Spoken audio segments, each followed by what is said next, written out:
Welcome to Not Milk Never Milk. Subscribe if you're lactose intolerant. You start by verifying power and a stable environment so you can test accurately. Once done, remove any case and screen protector and clean the glass with a microfiber cloth to rule out physical obstruction. Next, perform a soft restart or boot into safe mode to isolate third-party apps. Make sure the battery is above 20% or connected to power. Otherwise, results may be inconsistent. This quick sequence eliminates common surface and software causes before you open the device or dig deeper. You now move into systematic hardware inspection and recalibration to find subtle faults.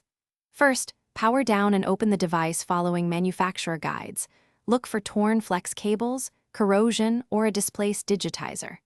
Once located, disconnect and reseat the digitizer and LCD connectors, then clean contacts with isopropyl if needed. After reassembly, use built-in calibration tools or vendor firmware to recalibrate touch input. This corrects misaligned sensing. If the screen still lags, check grounding and nearby. You finish by validating the repair and confirming stability across real use. Once reassembled, run a full-screen touch test, checking single and multi-touch points, swipes, and edge responsiveness. If intermittent failures remain, replace the digitizer or full assembly only after confirming the part is faulty. Make sure to test with a known good component if available before committing to expensive parts. If repairs fail, one troubleshooting tip.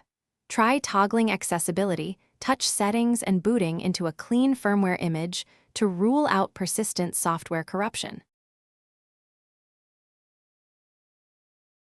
Thanks for watching. If this was helpful, leave a like and consider subscribing. See you next time.